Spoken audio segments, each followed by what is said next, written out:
El lactante, su madre y el psicoanalista. Las interacciones precoces, Serge Lebovici. El recién nacido.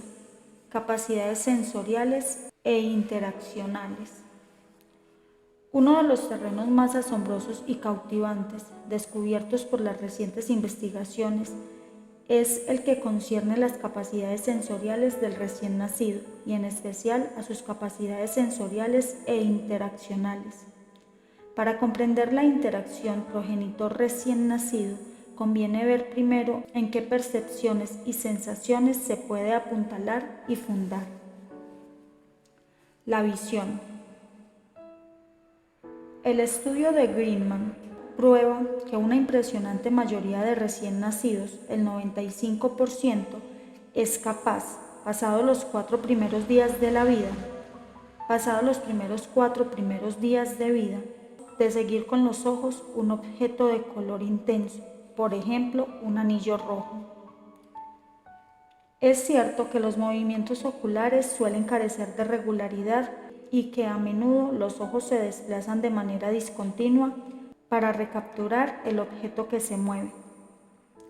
El bebé suspende sus propios movimientos corporales durante este periodo de atención visual, de modo que parece profundamente absorbido por el interés que en él despierta un señuelo visual.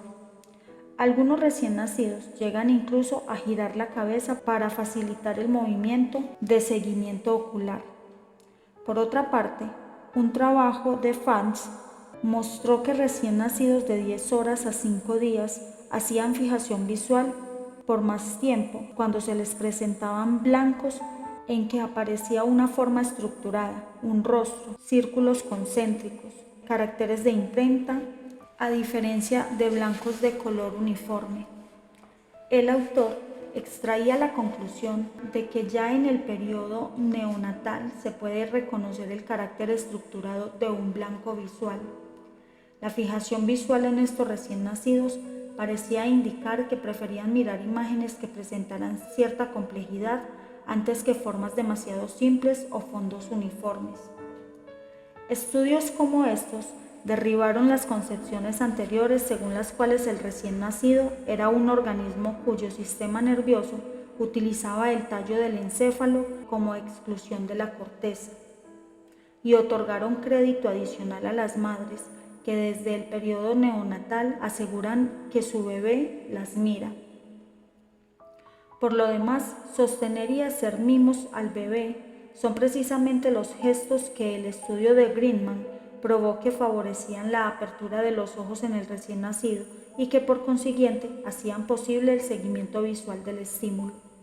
La mirada del bebé desde el periodo neonatal aparece como una de las modalidades con que el bebé puede desarrollar la fuerza del vínculo afectivo entre él y su madre. Esto significa entonces que el recién nacido puede acomodar y por lo tanto adaptar su aparato visual a diferentes distancias que lo separan de los objetos. Según Haynes y colaboradores, parece que antes del mes el sistema de acomodación visual no se ajusta a las variaciones de distancia de los blancos visuales y solo se adapta a objetos situados a una distancia de 20 centímetros aproximadamente. En cambio, a partir del segundo mes de vida, este sistema madura de tal modo que ya a los 4 meses el lactante tiene la misma capacidad de acomodación que el adulto. Haidt pone de relieve las estrategias que utiliza el recién nacido para explorar visualmente los objetos. Este autor ha demostrado que el recién nacido registra los contornos de los objetos, las fronteras que separan dos zonas de diferente color. Si se le presenta un triángulo, barre visualmente los ángulos de la figura, es decir, que dirige su mirada hacia las zonas donde hay más informaciones visuales. Parece, en consecuencia, conducirse como si tratara de manera activa las informaciones provenientes de su ambiente, de suerte de poder organizar su percepción visual y distinguir los diferentes objetos externos, concentrándose en sus contornos. Además, entre los recién nacidos se registra una preferencia visual por blancos que exhiben cierta complejidad. Hacen más fijación en estas que en estructuras más simples. Del conjunto de estos trabajos surge que el recién nacido humano parece explorar visualmente su ambiente de una manera activa y que lo hace de suerte de poder organizar su percepción del ambiente. El olfato y el gusto. El olfato. El recién nacido humano revela desde su segundo día de vida estar dotado de facultades olfativas. Los estudios de McFarland permitieron poner de relieve esas capacidades olfativas por medio del siguiente procedimiento experimental. A unos pocos centímetros de la nariz de cada bebé se colocaba de un lado un algodón impregnado de olor del pecho de la propia madre y del otro uno impregnado del de una madre distinta. Se controlaron los factores de error, por ejemplo, la preferencia de los bebés por este o aquel costado, independientemente de la presencia de los algodones. Los resultados mostraron que de un modo estadísticamente significativo, de los 6 días de vida los recién nacidos se volvían con preferencia, es decir, en forma más prolongada hacia el algodón impregnado del olor materno. Estos resultados autorizaron a suponer que los recién nacidos, por una parte, estaban dotados de facultades sensoriales olfativas y por otra, podrían también discriminar y distinguir entre dos olores muy semejantes. Quizá las sensaciones olfativas sean más finas en el recién nacido que en el niño y en el adulto. Es probable que en esta modalidad sensorial, a diferencia de lo que sucede en otras, el recién nacido tenga mejor rendimiento que el adulto. Esto puede ser relacionado con la importancia del olfato entre los animales, incluidos los mamíferos superiores, y cotejado con la ley de Serres y Haeckel, según la cual la evolución ontogenética del individuo debe reproducir la evolución filogenética de la especie. En un sentido más práctico, estos hechos experimentales hacen pensar que el olfato facilita la búsqueda y apropiación del pecho materno. También nos hace suponer que en la experiencia vital del recién nacido, las percepciones olfativas desempeñan un papel relativamente más importante que en el niño y el adulto. A propósito de esto, es interesante reparar en cuán a menudo las madres dicen que huelen a sus recién nacidos, aún aquellas que en otras circunstancias de su vida prestan muy poco interés y atención a los indicios olfativos del entorno. El gusto. Probablemente las sensaciones gustativas alcancen en el recién nacido una importancia singular acorde al papel de la experiencia alimentaria en ese estadio de la vida. Ya durante la vida intrauterina fue posible establecer que las cantidades de líquido amniótico deglutidas por el feto varían en función del sabor de ese líquido y aumentan tras la introducción artificial de una sustancia azucarada, en tanto que disminuyen con una sustancia amarga. Iguales fenómenos se observan después del nacimiento. Cobre y Lipsit lo han verificado al estudiar la succión de 3 grupos de recién nacidos que recibían respectivamente una solución azucarada, 15% de glucosa disuelta en agua y alternadamente la solución azucarada y el agua. Se vio con toda claridad que la deglución de los bebés del tercer grupo se hacía más activa cada vez que se les daba la solución azucarada. Además, cuando los bebés del tercer grupo recibían agua entre uno y otro suministro de solución azucarada, su succión era menos intensa que la de los bebés del segundo grupo que no habían recibido sino agua durante este experimento. Ha existido en consecuencia proceso por el cual los bebés del tercer grupo aprendieron que los suministros de agua se continuaban con los de la solución azucarada. La audición.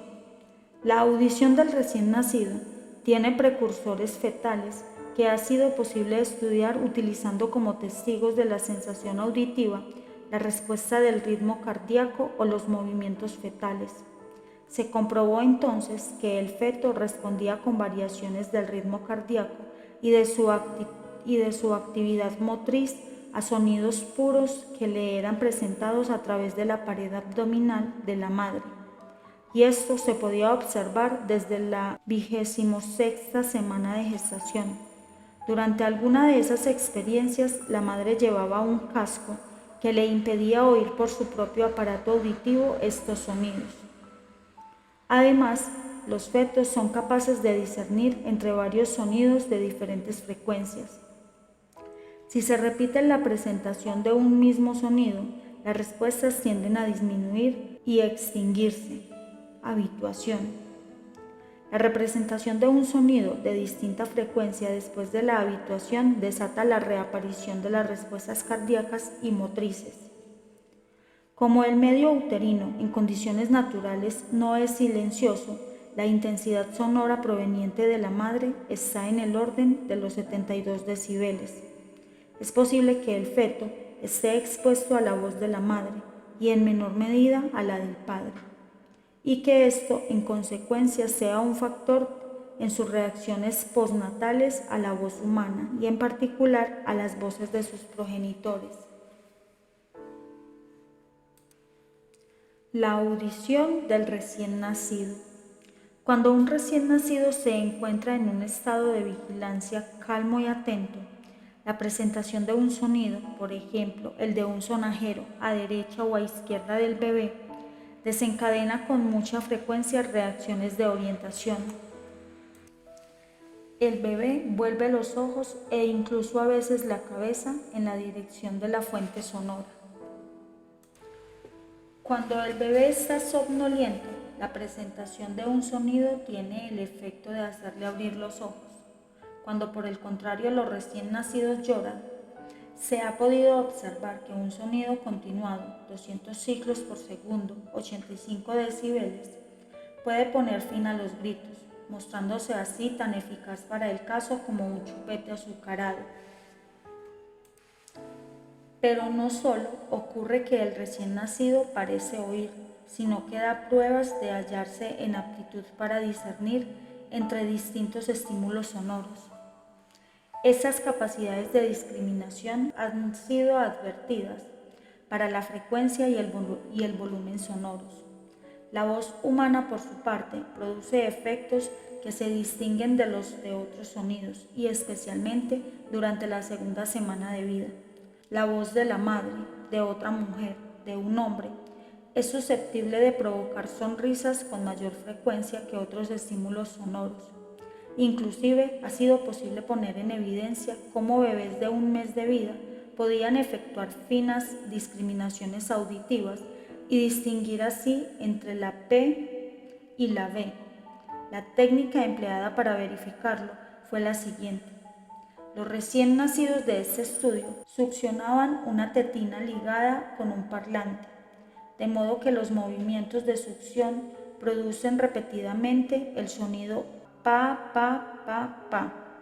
Al cabo de un periodo de vigorosa succión, se observó un decaimiento de esta actividad. Los experimentadores cambiaron entonces el montaje, de manera que la succión produjese el sonido ba, ba, ba, ba. Enseguida se advirtió un aumento de la actividad de succión.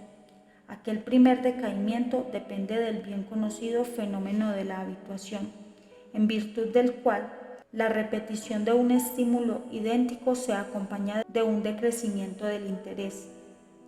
El aumento de la succión da fe de que ba, ba, ba fue reconocido como un sonido nuevo, lo cual equivale a decir que fue distinguido de su precedente, que sin embargo le es tan similar. 2. Los estados de vigilancia y su relación con la interacción madre-lactante. Los estados de vigilancia. Los trabajos psicológicos sobre los adultos no toman sistemáticamente en cuenta el factor vigilancia, porque por lo general puede esperarse que se mantengan despiertos sin interrupción durante periodos de varias horas y no exhiban frecuentes pasajes del sueño a los llantos y viceversa, como ocurre en cambio con el recién nacido. Fue en particular Wolf quien observó cuidadosamente recién nacidos con el designio de caracterizar su estado. Este término se refiere por una parte al estado de vigilancia y por la otra al nivel de excitación de actividad motriz y a la calidad de la vivencia afectiva del recién nacido. Aquí expondremos la clasificación corrientemente empleada en la actualidad, que distingue 6 estados.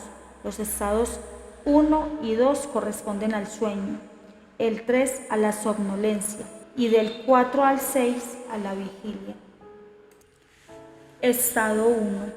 Sueño profundo, ojos cerrados, ningún movimiento ocular, respiración regular, ausencia de actividad motriz, si se exceptúan movimientos finos y bruscos de dedos, labios y párpados, rostro inmóvil, sin muecas de movimientos bucales, piel rosada, tono muscular relajado.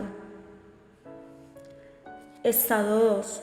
Sueño ligero, párpados cerrados, movimientos oculares rápidos que se suceden por oleadas y pueden distinguirse con facilidad bajo los párpados, respiración irregular y más rápida, de tiempo en tiempo algunos movimientos de los miembros o de todo el cuerpo, movimientos faciales del tipo de las muecas, las sonrisas, el fruncimiento del ceño, movimientos bucolabiales intermitentes, tono muscular más alto, según se advierte con la palpación, la piel rosada, enrojece por momentos.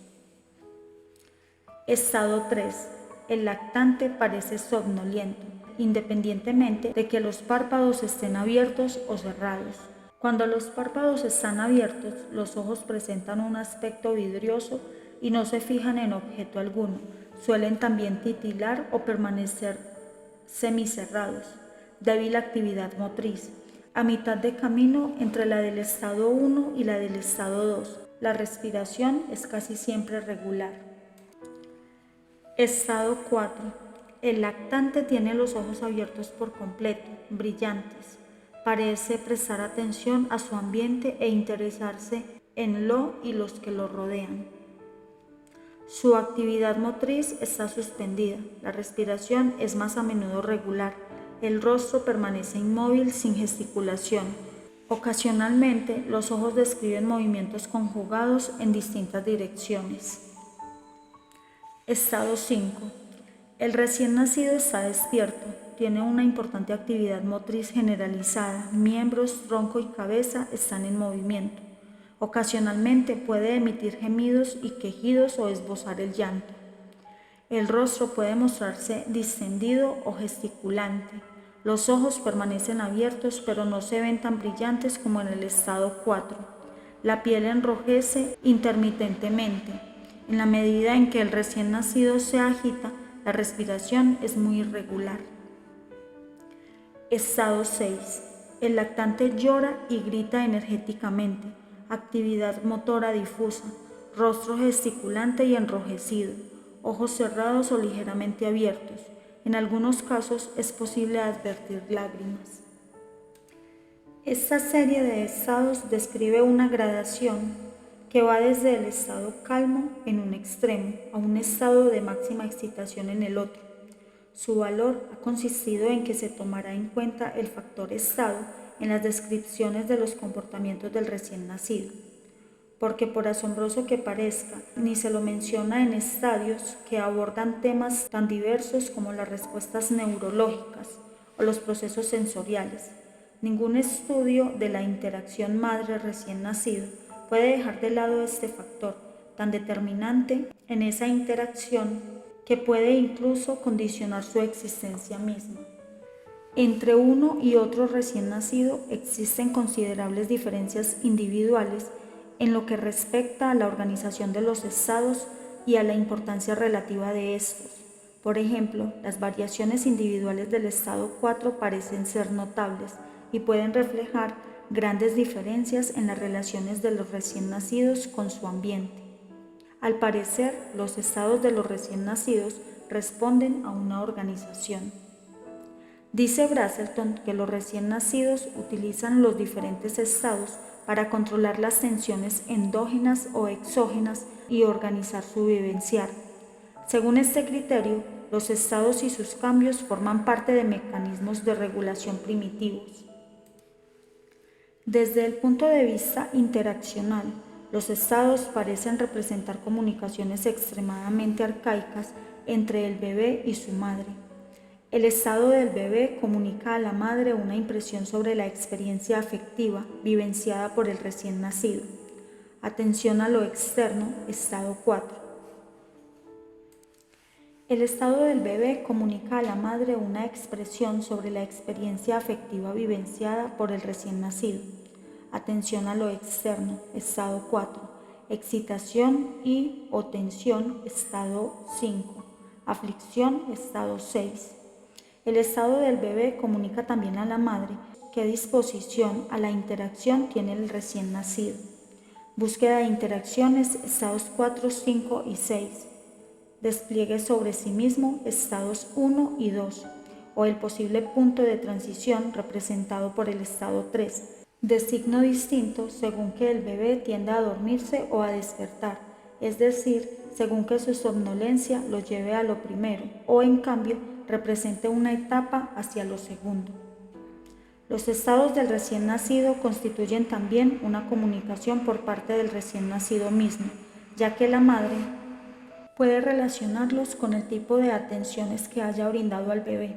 Por ejemplo, interpretará que si del estado 6 el bebé calmo y luego dormido, después que ella lo acunó y le habló, se ha reducido al estado 1.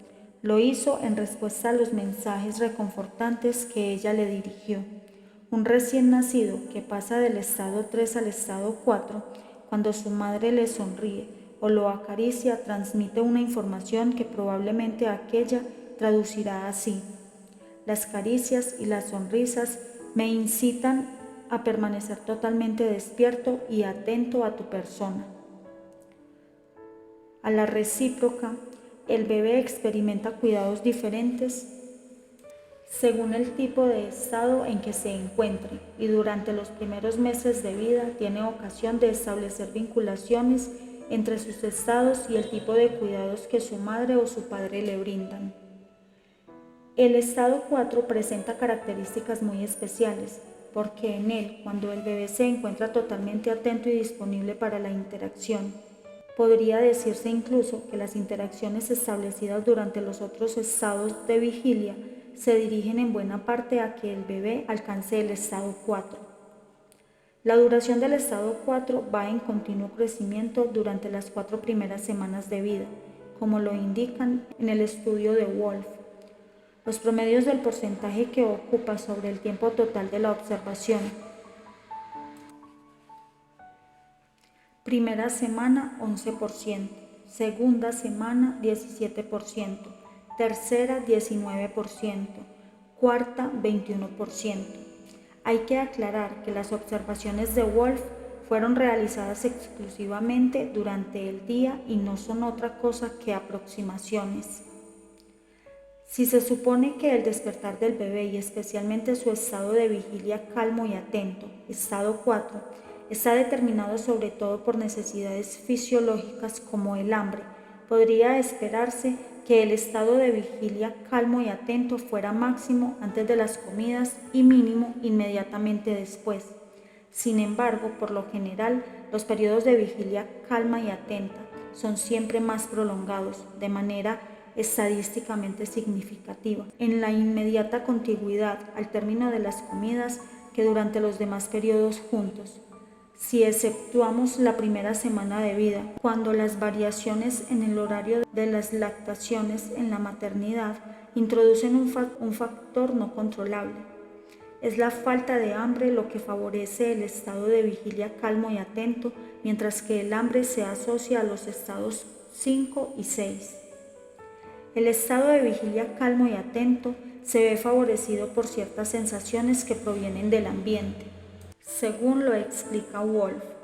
Por ejemplo, el desplazamiento de un objeto ante los ojos del bebé prolonga de modo estadísticamente significativo la duración de los estados 4. Otro factor que influye de manera determinante en el estado de vigilia calmo y atento es el huddling, tomar al bebé, manipularlo, y el holding, sostenerlo. En el sentido concreto de estos términos, Körner y Grobstein estudiaron bebés que en distintos momentos en que lloraban eran tomados y sostenidos. Así pudieron señalar cómo los 12 recién nacidos de su muestra pasaban a un estado de vigilia calmo y atento cuando se los tomaba para apoyarlos contra el pecho y el hombro del adulto. Existían entre los bebés importantes diferencias respecto de la facilidad con que se tranquilizaban y adoptaban un estado calmo y atento. También la capacidad para conservar durante un tiempo apreciable ese estado variaba mucho de un bebé a otro. En algunos, esos episodios eran efímeros, en otros resultaban de duración prolongada. Además, al margen de cualquier intervención externa, sobre ellos también eran muy variadas las aptitudes de los bebés para adoptar el estado de vigilia calmo y atento. Algunos nunca lo hicieron espontáneamente, otros lo hicieron en contadas oportunidades y un escaso número lo hizo con frecuencia. Podemos suponer que las madres tendrán vivencias extremadamente distintas según la asiduidad y duración de los estados de vigilia calmos y atentos de sus bebés, y en este punto nos detendremos más adelante. Pero también debemos destacar que el comportamiento de la madre, holding, influye a su vez, con toda probabilidad, sobre la frecuencia y duración con que el recién nacido adopta esos estados. Un posterior estudio de Körner y Thoman trató de precisar cuál era el componente que más influía en la interrupción de los llantos. ¿Era el contacto corporal, con todo lo que conlleva el calor, contenimiento y estímulo olfativo? ¿O era quizá el cambio de posición que activaba el sistema vestibular? Los referidos autores separaron en forma experimental los diversos componentes: cambio de posición sin contacto corporal sin cambio de posición, etc. Y pusieron de manifiesto que el que más influía era el estímulo vestibular, el contacto corporal. En cambio, si se lo tomaba en forma aislada, no era un factor con suficiente fuerza para consolar al bebé y conducirlo a un estado de vigilia calmo y atento. Para un próximo audio, la habituación.